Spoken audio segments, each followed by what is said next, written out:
ಬಾಗಲಕೋಟೆ ಜಿಲ್ಲೆ ಬನಹಟ್ಟಿ ತಾಲೂಕಿನ ನಂದಗಾಂವ್ ಎಂಬ ಗ್ರಾಮದಲ್ಲಿ ಮೊನ್ನೆ ದುರ್ಗಾದೇವಿಯ ಜಾತ್ರೆ ನಡೆದಿತ್ತು.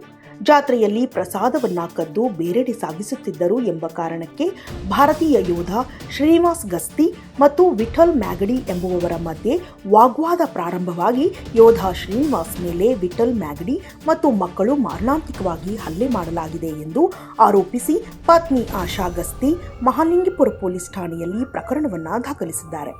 ಆಶಾ ಶ್ರೀನಿವಾಸ್ ಗಸ್ತಿ ಅಂತ ಹೇಳಿದ್ರೆ ನನ್ನ ಆರ್ಮಿ ಒಳಗಿರ್ತಾರೆ. ಹವಲ್ದಾರ್ ಶ್ರೀನಿವಾಸ್ ಗಸ್ತಿ. ನನಗೆ 2 ಹೆಣ್ಣು ಮಕ್ಕಳು ರೀ, 1 ಗಂಡು ಮಗು ಐತ್ರಿ. ನನ್ನ ಮಕ್ಕಳು ನಾವು ಬೆಳಗಾವ್ದಾಗ ಇರ್ತೀವಿ. ನನ್ನ ರಜಾಕ್ ಬಂದಾಗ ನಮ್ಮೂರು ರಬ್ಕಳಿ ಬನಹಟ್ಟಿ ತಾಲೂಕು ನಂದಗಾಂವ್ ಗ್ರಾಮ ರೀ. ಅಲ್ಲಿ ದುರ್ಗಾದೇವಿ ಜಾತ್ರೆ ಐತ್ರಿ, ಅದಕ್ಕೆ ಬಂದಿದ್ದೀವಿ ರೀ ಎಲ್ಲರೂ. ಬರೋಣ ಅಲ್ಲೇನೋ ಕಳವು ನಡೆದೈತತ್ರಿ. ನಮ್ಮ ಯಜಮಾನ್ರು ಅದನ್ನು ವಿರೋಧ ಮಾಡೋಕೆ ಹೋಗ್ಯಾರ ರೀ.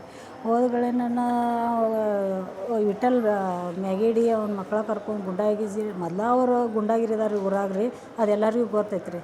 ಬಂದು ಅಟ್ಯಾಕ್ ಮಾಡ್ಯಾನ್ರಿ, ಹಿಂದಿಂದ ಮಾಡಿ ಅವ್ರ ಚೈನು ಮತ್ತು ಬ್ರಾಸ್ಲೆಟ್ ಎಲ್ಲ ಕಸ್ಕೊಂಡ್ರಿ, ಒತ್ತು ಹಿಡ್ದಾರಿ. ನಾ ಹೋದಿನಿ ರೀ ಬಿಡ್ಸಾಕ್ರಿ. ಬಿಡ್ಸಕೊಂಡು ನಾನು ತೆಗೆದು ಅವಾಚ್ಯ ಶಬ್ದಗಳಿಂದ ಹೊಲಸು ಬೈದ್ರಿ. ಬೈದು ನಮ್ಮ ಯಜಮಾನ್ರು ಕರ್ಕೊಂಡು ಕೇಸಿಂದ ನಾವು ಬಂದು ಪೊಲೀಸ್ ಕೇಸ್ ಕೊಟ್ಟಿವಿ ರೀ. ಕೇಸ್ ಕೊಟ್ಟಗಳೇನ ಅವರು ಪೊಲೀಸರ ನಾ ಏನು ಬರೆದು ಕೊಟ್ಟೇನಿ ಅದ್ರಾಗ ಎಲ್ಲ ಕಟ್ ಮಾಡಿ ಅವ್ರಿಗೆ ಏನು ಬೇಕಾದನ್ನು ಅಷ್ಟ ಇದನ್ನ ಬರೆದು ಕೊಡ್ನಿ ಅಂತಂದು ಹೇಳಿದ್ರಿ.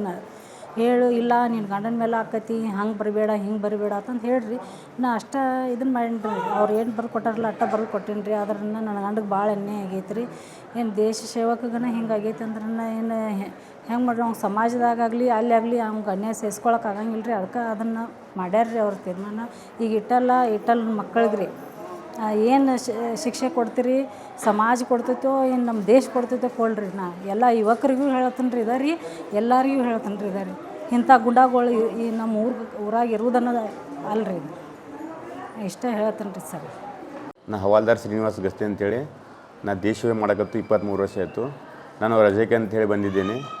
ಬಂದಾಗ ನಮ್ಮೂರ ನಂದಗಾಂವ್ ಅಂಥೇಳಿ ರಬ್ಗೋವಿ ಬನಹಟ್ಟಿ ತಾಲೂಕು, ಅಲ್ಲಿ ದುರ್ಗಾದೇವಿ ಜಾತ್ರೆಯಲ್ಲಿ ಪ್ರಸಾದ ಹಚ್ಚೋ ಟೈಮ್ದಾಗ ವಿಠಲ್ ಮ್ಯಾಗಡಿ ಅವರು ಕಳು ಮಾಡಿ ಅದು ಮನೆಗೆ ಸಾಸುವಾಗ ನಾನು ಕಳಿಸ್ಬಾಡಪ್ಪ, ಇದೆಲ್ಲ ಸಮಾಜದ ಐತಿ, ಸಮಾಜಕ್ಕೆ ಹೋಗಲಿ ಅಂತ ಅಂದಾಗ ಹಿಂದೆ ಬಂದು ಅಟ್ಯಾಕ್ ಮಾಡಿ ಅವನ ಮಕ್ಕಳು 3 ಜನ, ಅವನು 4 ಮತ್ತು ಜನ ಬಸವರಾಜ್ ಅಂತೇಳಿ ಅವ್ರು ಅಂತಂಬ್ರ ಆಗಬೇಕು ಮ್ಯಾಗಡಿ ಅವರೆಲ್ಲ ಕೂಡ ನನ್ನ ಅಟ್ಯಾಕ್ ಮಾಡಿ ನಾನು ಹೊಡೆದು ನಂದು ಇಲ್ಲಿದ್ದು ಬಂಗಾರ ಎಲ್ಲ ಇದನ್ನು ಮಾಡಿದ್ದಾರೆ, ಕಳು ಮಾಡಿದ್ದಾರೆ. ಕೈಯಾಗಿನ ಬ್ರೆಸ್ಲೆಟ್ ತೊಂದೋಗಿದ್ದಾರೆ. ಕೇಳಕ್ಕೆ ಹೋದೆ ಪೊಲಿಟಿಷನ್ಗೆ ಹೋಗಿ ಹೇಳಿದ್ರು ಅವ್ರು ಏನಷ್ಟು ಆ್ಯಕ್ಷನ್ ಮಾಡಿಲ್ಲ. ನಾ ಬರೆದು ಕೊಟ್ಟಿದ್ದೆಲ್ಲ ಏನು ಹಾಕಿಲ್ಲ ಥರಾಗ ಅವ್ರು FIR ಎಲ್ಲ ಲೂಸ್ ಮಾಡಕ್ಕೆ ಕೂತಿದ್ದಾರೆ. ಮತ್ತು ಹೇಳ್ತಾರೆ ನನ್ನ ಹಿಂದೆ ದೊಡ್ಡ ಗುಂಡಾಗಳು ಅದಾರು, ನನ್ನ ಹಿಂದೆ ಕಾನೂನು ಐತಿ, ಬೇಕಾದ್ರೆ ಬರ್ರಿ, ಏನು ನೋಡ್ತಾನು, ನಿಮ್ಮ ಆರ್ಮಿ ನೋಡ್ತಾನು ಅಂತ ಹೇಳ್ತಾರೆ. ನನಗೆ ದಯವಿಟ್ಟು ನನಗೊಂದು ಮಾಡಿಸ್ಕೊಡ್ಬೇಕಂತ ಹೇಳ್ತೇನೆ ರೀ, ನ್ಯಾಯ.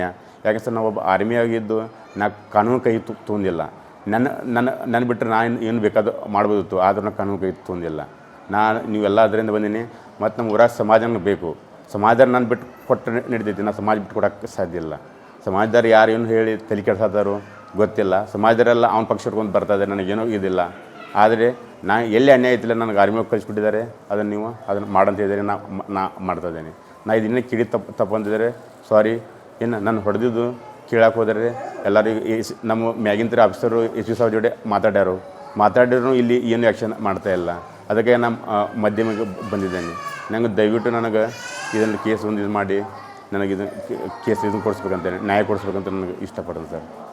ಸಮಸ್ಯೆಗಳಾದ ಮದುವೆ, ಹಣಕಾಸು, ವ್ಯಾಪಾರ, ಗಂಡ ಹೆಂಡತಿ ಸಮಸ್ಯೆ, ಮಕ್ಕಳು ಪ್ರೀತಿಯಲ್ಲಿ ಬಿದ್ದು ಮಾತು ಕೇಳದಿದ್ದಲ್ಲಿ, ಪ್ರೀತಿಯಲ್ಲಿ ನಂಬಿ ಮೋಸ, ಪ್ರೀತಿಸಿದವರಿಂದ ತೊಂದರೆ, ಇಷ್ಟಪಟ್ಟವರು ನಿಮ್ಮಂತೆ ಆಗಲು ಮಕ್ಕಳಾಗದಿದ್ದಲ್ಲಿ, ಸಾಲದವರಿಂದ ತೊಂದರೆ, ಹಣ ತಿರುಗಿ ಬರಲು, ಗಂಡ ಬೇರೆ ಸ್ತ್ರೀ ವಶದಲ್ಲಿದ್ದರೆ, ನಿಮ್ಮ ಪತ್ನಿ ಪರಪುರುಷರ ಸಹವಾಸದಲ್ಲಿದ್ದರೆ, ಪುರುಷತ್ವ ಸಮಸ್ಯೆ, ಅತ್ತೆ ಕಾಟ ಸಮಸ್ಯೆ, ಯಾವುದೇ ಬಗೆಹರದ ಸಮಸ್ಯೆಗೆ ಕೇವಲ ಒಂದೇ ದಿನದಲ್ಲಿ ಗ್ಯಾರಂಟಿ ಪರಿಹಾರ. ಸ್ತ್ರೀಯರಿಗೆ ವಿಶೇಷ ಪರಿಹಾರ. ಎಷ್ಟೋ ಜ್ಯೋತಿಷ್ಯರಲ್ಲಿ ಕೇಳಿ ಹಣ ಕಳೆದುಕೊಂಡಲ್ಲಿ ನಮ್ಮಲ್ಲಿ ಗ್ಯಾರಂಟಿ ಪರಿಹಾರ ಸಿಗುತ್ತದೆ. ಯಾವುದೇ ಸಮಸ್ಯೆ ಇದ್ದರೂ, ಎಂತ ಕಠಿಣ ಸಮಸ್ಯೆಗಳಿದ್ದರೂ ನಿಮ್ಮ ಜಾತಕ, ಫೋಟೋ, ಹಸ್ತಮುದ್ರಿಕಾ ನೋಡಿ ಭವಿಷ್ಯ ಹೇಳಲಾಗುತ್ತದೆ. ಇನ್ನು ನಿಮ್ಮ ಜೀವನದ ಎಂತ ಸಮಸ್ಯೆಗಳಿದ್ದರೂ ನಮ್ಮಲ್ಲಿ ಪರಿಹಾರ ಇದೆ. ಕೂಡಲೇ ಕರೆ ಮಾಡಿ ಅಥವಾ ವಾಟ್ಸ್ಆಪ್ ಮಾಡಿ.